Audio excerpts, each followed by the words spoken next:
Oke, Assalamualaikum warahmatullahi wabarakatuh. Perkenalkan saya Nur Muhammad Ikram. Di sini saya akan menjelaskan terkait final project yang telah saya lakukan dengan judul pengembangan model 3D bangunan LOD2 dari data point cloud menggunakan metode segmentasi dan machine learning berbasis semi-automatic. Oke, di sini ada 4 outline pembahasan yang akan saya jelaskan, yaitu pendahuluan, data dan metode, hasil dan pembahasan, dan diakhiri dengan kesimpulan. Baik, kita masuk pada pendahuluan di mana sebagaimana yang kita ketahui bahwa pemodelan 3D ini semakin banyak dibutuhkan dalam berbagai macam aplikasi. Namun, pendekatan manual ini memiliki banyak keterbatasan baik itu dari segi waktu, biaya, subjektivitas maupun skalabilitas. Sehingga kita butuhkan pendekatan semi otomatik di mana ada proses kolaborasi antara otomatisasi dan juga klasifikasi manual di situ. Nah, di sini data yang digunakan itu ada data point cloud LiDAR, di mana data ini memiliki resolusi yang sangat tinggi sehingga sangat cocok digunakan dalam pemodelan bangunan tiga dimensi. Nah, di sini kita juga akan menggunakan pendekatan machine learning di mana di situ ada dua proses tahapan secara umum di mana diekstraksi terlebih dahulu fiturnya, kemudian dari fitur tersebut akan dibuat model dan dilakukan klasifikasi berdasarkan fitur tadi seperti itu. Nah, di sini tahapan umum dari machine learning di mana didahului dengan pembuatan dataset, training model, kemudian model tersebut digunakan untuk ekstraksi dan klasifikasi. Nah, ini adalah output yang diharapkan akan diperoleh dari proses final project ini ada DTM dan juga building footprint yang menjadi dasar utama untuk pembuatan model 3D LOD 2 tersebut seperti itu.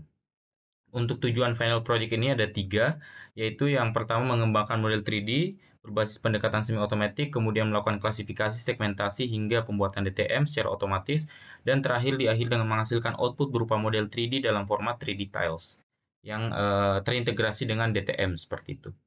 Kemudian untuk alat dan bahan yang saya gunakan ada laptop, kemudian perangkat lunak seperti MicroStation, Visual Studio Code, ArcGIS Pro, City Engine, dan juga Cesium seperti itu. Nah, ini alat dan bahan yang saya gunakan di mana area data lidarnya itu berada di Fakultas Teknik Universitas Gajah Mada. Nah, kemudian untuk datasetnya di sini ada tiga yang saya buat, yaitu ada ground, kemudian building, dan juga non-object. Nah, fokus utamanya itu adalah ada pada building dan juga ground ini, seperti itu. Kemudian ini adalah diagram alirnya, di mana didahului dengan pengumpulan data, terus proses klasifikasi LiDAR, seperti itu. Kemudian hasil klasifikasinya ini akan dilakukan proses refinement manual. Nah, hasil dari proses refinement manual ini akan dimasukkan lagi ke proses otomatisasi, yaitu ground dan building point untuk membentuk DTM dan juga BHM.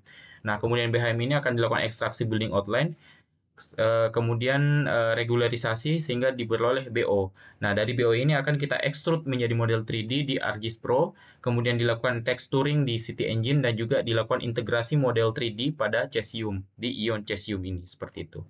Nah, ini adalah langkah kerja pada tahap pertama, yaitu klasifikasi berbasis random forest, di mana kita ekstraksi terlebih dahulu untuk fiturnya, kemudian dari fitur tersebut kita menggunakan untuk melatih model, dan model ini digunakan untuk klasifikasi point cloud. Seperti itu. Nah, ini dilakukan secara otomatisasi dengan hasil sebagai berikut, di mana kalau secara umum kita lihat sudah dapat terkelaskan dengan baik untuk building, ground, dan juga non-objeknya.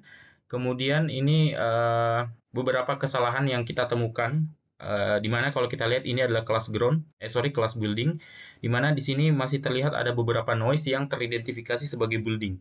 Nah, sehingga hal itu perlu kita refinement manual seperti itu. Nah, ini adalah fokus yang kita ingin klasifikasinya, yaitu ground dan juga building ya di sini. Ini kalau kita lihat sudah terkelaskan dengan baik untuk groundnya dan juga buildingnya, namun di sini masih terdapat beberapa noise yang teridentifikasi sebagai building, sehingga ini kita harus melakukan refinement manual. Nah, ini adalah hasil uji akurasi yang kita lakukan, di mana ada data validasi, kita uji dengan hasil klasifikasinya diperoleh overall akurasi 96,6% dan juga kapas statistik 0,947. Nah, hasil ini sudah lumayan baik, namun di sini ada noise sehingga kita perlu melakukan refinement manual di sini seperti itu. Nah, ini titik-titik noise ini kita hilangkan sehingga hasilnya bisa dilihat pada bagian sudut bawah ini seperti itu. Dia sudah hilang untuk noise-nya. Nah, kemudian ini adalah perbandingan jumlah point cloud dari sebelum dan setelah dilakukan proses refinement. Nah, kita lihat ada pengurangan poin di situ. Nah, itu bisa disebabkan karena penghilangan sebagian besar dari noise-noise yang teridentifikasi tersebut, seperti itu. Nah, ini adalah proses uji akurasi dari setelah dilakukan refinement. Nah, di sini kita lihat kenaikan akurasinya itu ada, cuman tidak terlalu besar karena sebelum refinement itu klasifikasinya sudah cukup tinggi seperti itu. Dimana di sini kalau kita bandingkan ya, kalau kita bandingkan di sini kenaikannya itu cukup cukup kecil ya. Namun ada kenaikan. Nah, ini dapat disebabkan karena hilangnya noise-noise yang sebelumnya teridentifikasi pada proses refinement sebelum refinement tersebut. Nah, sehingga di sini untuk setelah refinement overall akurasinya meningkat dari 0,96 ke 0,97, untuk kapas statistik juga meningkat dari 0,947 ke 0,96. Nah, kemudian dari hasil dari proses refinement tadi kita ambil data building dan juga data ground-nya. Nah, kemudian data ground ini kita akan bentuk DTM-nya, kemudian data building point ini kita akan bentuk BSM-nya atau building surface model.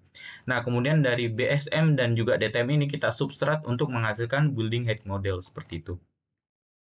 Nah, ini adalah contoh hasilnya di mana kita lakukan generate DTM ya. Di sini dari informasi dari ground point kita generate DTM-nya, di mana di sini kita lakukan juga secara otomatis, di mana kita karena ground ini memiliki label 2, kita akan gunakan yang point cloud dengan label 2 saja seperti itu.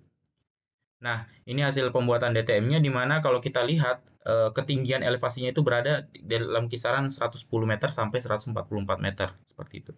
Nah, selain itu kita juga lakukan generate BSM. Ini berasal dari building point di mana di sini kita generate sehingga membentuk hasil seperti sudut kanan bawah ini seperti itu. Nah, ini untuk elevasinya juga berada di kisaran 124 sampai 189 meter. Nah, ini setelah dilakukan BSM dan juga DTM, kita lakukan substrat atau pengurangan, di mana hasil dari pengurangan tersebut akan memperoleh BHM atau building height model atau ketinggian dari setiap bangunan yang ada di lokasi kajian final project ini, seperti itu. Kemudian ini hasil pembuatan footprint-nya. Selanjutnya yang keempat kita lakukan pembuatan footprint, di mana dari data BHM yang kita peroleh kita lakukan segmentasi seperti itu berdasarkan data BHM-nya. Sehingga di sini diperoleh hasil seperti gambar di layar ini.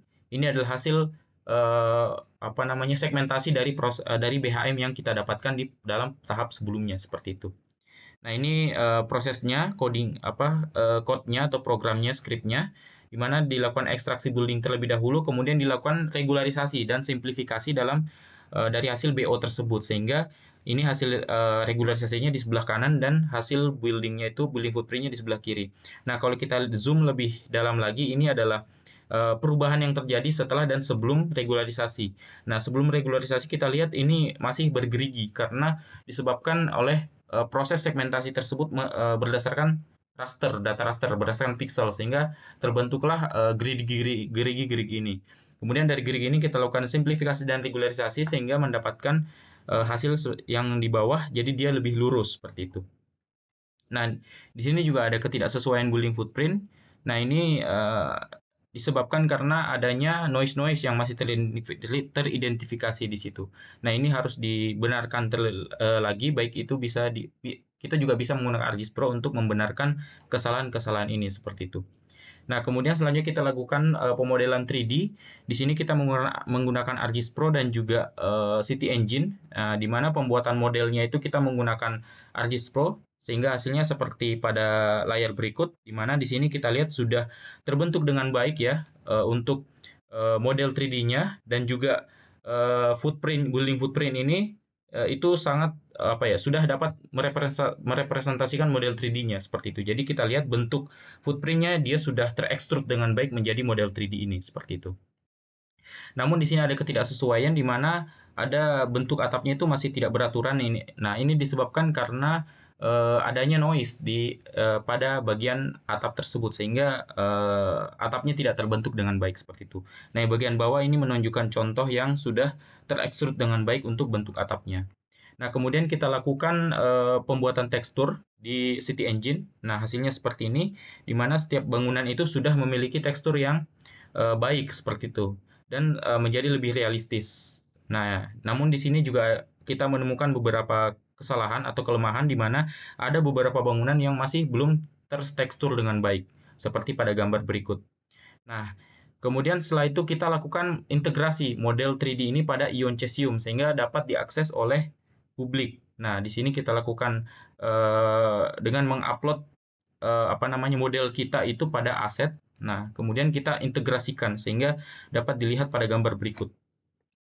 Nah, ini hasilnya pada link berikut. Ini bisa kita akses, kita klik. Nah, selagi menunggu, saya akan menjelaskan terkait kesimpulan yang dapat saya ambil dari proses final project ini. Yang pertama, model 3D bangunan LED2 ini berhasil dikembangkan menggunakan pendekatan semi-otomatik dengan menggabungkan antara proses otomatisasi dengan pendekatan manual untuk meningkatkan akurasi hasil akhir. Kemudian yang kedua, proses klasifikasi, pembuatan DTM, serta segmentasi BO atau building footprint ini berhasil dilakukan secara otomatis menggunakan program yang telah dikembangkan dengan hasil yang merepresentasikan kondisi medan dan bangunan secara umum. Meskipun masih terdapat beberapa hal yang harus ditingkatkan lebih lanjut. Kemudian terakhir, model 3D berhasil diekspor dalam format 3D tiles dan terintegrasi dengan DTM, sehingga dapat divisualisasikan secara interaktif melalui platform Ion Cesium dan diakses oleh publik melalui web. Nah, kita berpindah ke hasilnya. Nah, berikut adalah hasil model 3D yang telah saya kembangkan, di mana berikut sudah dapat diakses dan juga hasil dari model 3D ini sudah merepresentasikan hasil yang sebenarnya seperti itu. Oke, mungkin itu saja yang sempat saya sampaikan. Sekian, terima kasih atas perhatiannya. Wassalamualaikum warahmatullahi wabarakatuh.